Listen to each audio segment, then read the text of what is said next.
Fala galera ligada no Pautas e Táticas. Olha, vocês me engajem nesse vídeo, pelo amor de Deus. Eu tô gravando ele pela segunda vez. Gravei a primeira, tava tudo pronto pra postar. Deu ruim no áudio. Então tô gravando pela segunda vez mas eu tenho um carinho muito grande. Eu faço isso daqui com muito prazer pra vocês. E é um vídeo oportuno. Logo mais a gente vai ter Real Madrid e PSG pela Champions. E a gente vai falar aqui do Real Madrid dos Galácticos. E muita gente comparou o atual PSG com os Galácticos, talvez até nas falhas, né? A reunião de grandes talentos que acabou não sendo tão vitoriosa assim como prometia, como deveria. Então vamos falar hoje sobre o Real Madrid, principalmente das temporadas 02-03 e também 03-04. E por que eu escolhi essas temporadas?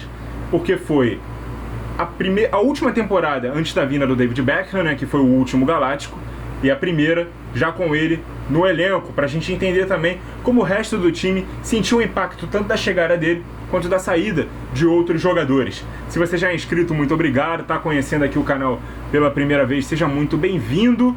E só deixar aqui também um outro recado aqui pra vocês, né? E isso eu já tinha falado na primeira gravação, tá? Não é resquício de eu estar irritado agora dessa segunda vez, não. Galera, quando vocês forem deixar uma sugestão para um próximo vídeo e eu procuro responder a todo mundo, paciência, tá? Porque eu vou pesquisar, eu vou apurar, eu vou estudar muito bem aquele tema. Eu já coloco ele imediatamente na lista de sugestões de vocês para eu poder trazer mais pra frente. Não precisa ficar a cada vídeo sugerindo a mesma coisa, porque eu dou essa atenção muito especial, gosto muito de fazer o que eu faço, gosto muito de trabalhar aqui no canal.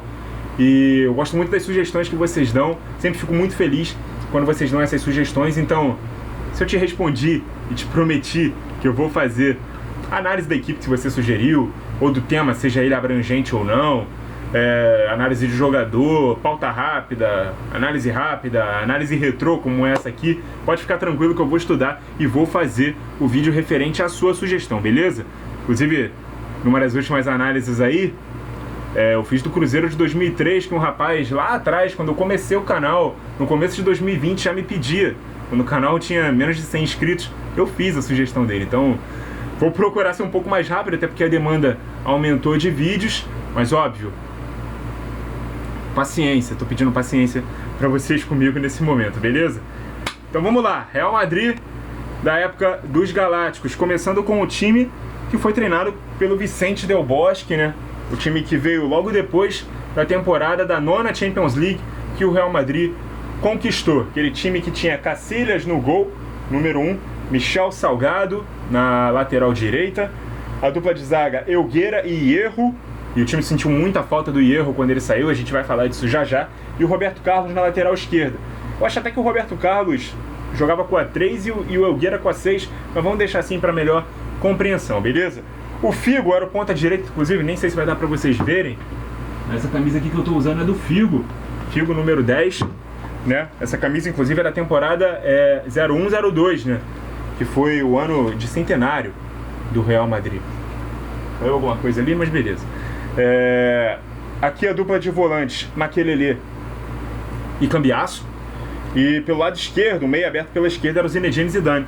E a dupla de ataque, Ronaldo Fenômeno e Raul González, uma ótima dupla de ataque também. Bom, esse time tinha algumas diferenças, né, de como se comportavam os jogadores para um lado e para o outro. A clara delas, pelo lado direito, o Michel Salgado, um lateral bem mais contido, jogava às vezes como lateral base, mas muitas vezes ele ficava na mesma posição. E o Roberto Carlos bem mais ofensivo. Aqui a gente tinha o Figo, que era um ponta, que dava amplitude, era o cara das jogadas individuais, de acelerar o jogo. E o Zidane, um meia, que começava o jogo aberto e centralizava com a bola. A gente vai explicar como funciona isso na prática. Se o Figo ficava aberto por aqui e o Salgado ficava um pouco mais fechado, que a gente tem a dupla de atacantes indo para a área, o Raul, ele podia muitas vezes partir desse posicionamento por trás do Ronaldo, mas ele era segundo atacante, não um meio atacante, então jogava muito mais ao lado do Fenômeno. O Zidane vinha articular pelo centro, abrindo até o espaço para o Roberto Carlos atacar por esse lado. Esse time pouco fazia essa função aqui, esse posicionamento de alinhar, como hoje modernamente se faz, né? O lateral fica um pouco mais de base, e aí o outro abre, a gente tem uma dupla de volantes protegendo ele. O Salgado ficava mais na posição dele, só que um pouco mais contido, subia quando necessário. O Makelele era aquele cara que fazia as coberturas de toda a primeira linha, porque do meio para frente o time já era bastante técnico, mas tinha também a ajuda do Cambiasso, que era o cara volante canhoto que fazia as coberturas do Roberto Carlos quando necessário. Esse time era bastante equilibrado, né, com essa configuração, tinha ali cada um com a sua função. O Raul é um cara que até é subvalorizado, né, por ser um jogador que veio das categorias de base do clube. Se eu não me engano, o Hierro era o capitão e quando ele sai a braçadeira vai para o Raul. É um jogador que, inclusive, a braçadeira vai para ele, porque o Real Madrid tem essa regra, né, que o jogador mais antigo do clube fica com a braçadeira e é um grande ídolo. Ele se aposenta, inclusive, sendo o maior artilheiro da história do Real Madrid e também da história da Champions League. Claro, esses recordes depois são ultrapassados por outro camisa 7 do Real, o Cristiano Ronaldo, de quem ele herda, né, a 7, de quem o Cristiano herda a 7, né? O Raul é quem estava com a 7 quando o Cristiano vai para o Real Madrid. Inclusive o Cristiano veste a 9 do Real Madrid, fica igualzinho na camisa dele, Ronaldo 9, como o fenômeno. Inclusive que era utilizado dessa forma, quando o time contra-atacava, defendia e contra-atacava, ele era muito bom nos contra-ataques porque era um jogador de muito arranque, né? Puxava muito bem a bola para frente nos contra-ataques. Era a grande virtude do Ronaldo e muitas vezes ele recebia os passes do próprio Raul ou mesmo do Figo e do Zidane. Fazia a configuração do time se parecer um 4-2-3-1 naquela época, mas era muito mais um 4-4-2 mesmo. Esse time ele começa a desandar na temporada seguinte com 2 saídas e uma chegada. Claro que muito mais por conta das saídas. Uma delas, a do Hierro, né? Zagueiro que era uma grande liderança, um grande jogador da defesa do Real Madrid, inclusive ofensivamente era muito bom na jogada aérea, era considerado um zagueiro artilheiro. E no meio campo, o Makelele também deixa o clube, ele vai para o Chelsea, o Hierro no caso vai para o futebol asiático, para o Al Rayyan, se eu não me engano, depois ele vai jogar na Inglaterra, no Bolton. E esses dois jogadores não têm as suas reposições feitas à altura. Isso porque o Florentino Pérez, isso que inclusive está relatado no livro, que eu recomendo muito, Anjos Brancos, que conta... Tem esse recorte exatamente dessas 2 temporadas, né? A última pré-vinda do Beckham do Manchester United e a primeira após a vinda dele, né?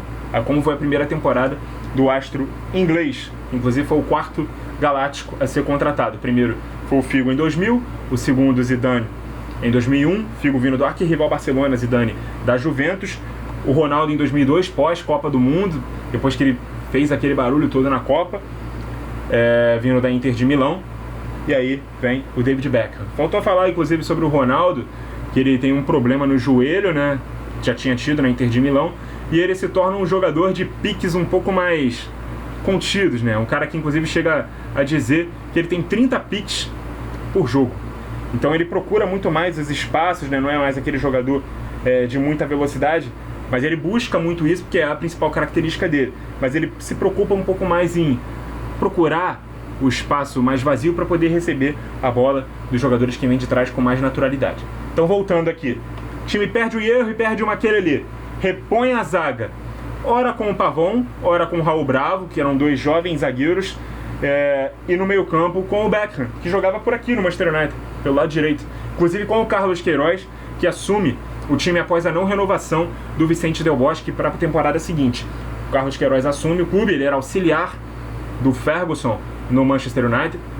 Tanto ele quanto o Beckham deixam o United e vão para o Real Madrid, o Queiroz assumindo essa bronca aí como técnico principal, e escala o Beckham na posição do Makelele, não na mesma função, é claro.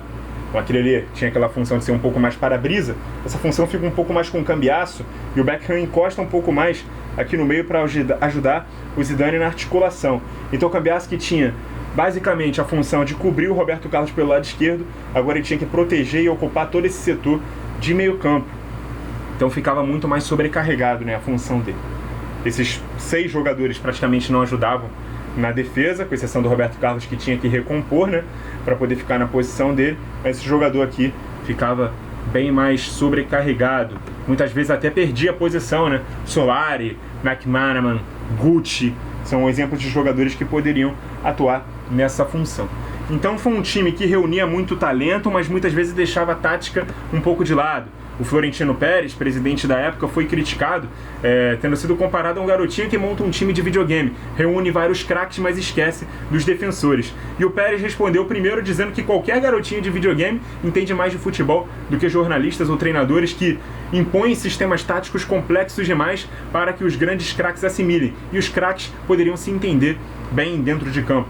E a outra resposta que ele deu é que o Real Madrid, reunindo grandes ataques, não precisava ter os melhores defensores. Os adversários é quem tinham que ter, quem tinham que se preocupar com isso. Uma visão bem retrógrada e bem arrogante, né, do Pérez naquela época.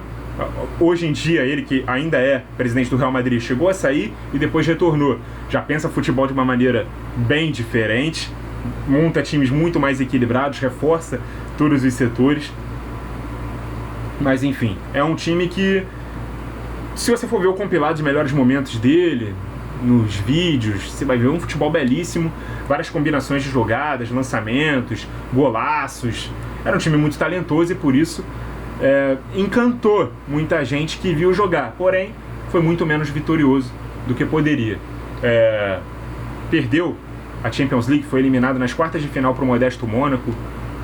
Perdeu uma Copa do Rei para uma equipe bem modesta, agora não me recordo se Real Saragossa ou La Coruña, que derrotou o Real na final. Vou deixar o comentário fixado para vocês terem a certeza de quem foi o adversário, mas se eu não me engano foi o Zaragoza mesmo. E também foi derrotado, né, no Campeonato Espanhol, perdendo até o vice-campeonato para o Valência naquela temporada, que foi o campeão. O Barcelona ultrapassou o Real Madrid depois de uma sequência de 5 derrotas seguidas, e o Real Madrid teve que jogar aquela fase eliminatória pré-fase de grupos para poder se classificar para a Champions no ano seguinte. Então olha o tamanho do problema que o Real Madrid se meteu. Claro que não foi só por ordem tática, claro que também teve questões de ego, jogadores também que não se entendiam, problemas de vestiário, o próprio treinador não se entendeu com o presidente também muito bem, que chegou a afirmar que foi um erro ter trazido ele. Não foi erro não ter renovado com o Florentino Pérez, mas foi erro ter trazido o Carlos Queiroz. Então o clima lá já não estava muito bom ao fim da temporada. O Carlos Queiroz deixou o Real Madrid, que passou a ser uma grande máquina moedora de técnicos. Outros 3 técnicos vieram. Mas o Real Madrid foi um sucesso de público, de venda de camisa, midiaticamente falando, foi excelente, né? Tornou o Real Madrid uma equipe muito midiática, conhecida, famosa. Claro, se não fosse todo o peso da camisa mais vitoriosa do futebol de clubes do mundo, ainda teria todo esse peso aí de várias estrelas, vários capitães de seleções, vários grandes craques reunidos num time. Havia muita expectativa em cima desse time. Esse time entregou bem menos do que poderia. Algo bem semelhante com o PSG atual, né? Até por isso a gente resolveu trazer essa análise retrô na semana que o próprio Real Madrid, num outro momento de sua história, contra um PSG que chegou a ser comparado com esse Real Madrid galáctico, né? Pela reunião de grandes craques que talvez não entreguem tudo que promete, vão se enfrentar por uma vaga nas quartas de final da Champions League. O que vai acontecer, a gente ainda não sabe. Vai ter análise, se Deus quiser, né, desse jogo aqui no canal. Provavelmente eu entregue ela com um pouco de atraso, talvez no dia seguinte. Mas enfim, essa foi a análise retrô do Real Madrid dos Galácticos 03-04 e na temporada anterior também 02-03. Muito obrigado a você que acompanhou o vídeo até aqui. Me desculpem qualquer coisa, né, talvez algum mau humor por conta de ter que gravar o vídeo de novo, mas cara, eu faço com todo carinho. Poderia simplesmente não ter feito vídeo nenhum, mas por muito respeito a vocês, tá aqui mais uma análise. Já estava com muita vontade de fazer essa análise retrô do Real dos Galácticos. Algumas pessoas também me pedem essa análise, então tá entregue. Espero ter entregado um conteúdo de qualidade apesar de tudo. Valeu, galera! Obrigado por terem acompanhado o vídeo até aqui. Continue ligado no Pautas e Táticas. E até a próxima!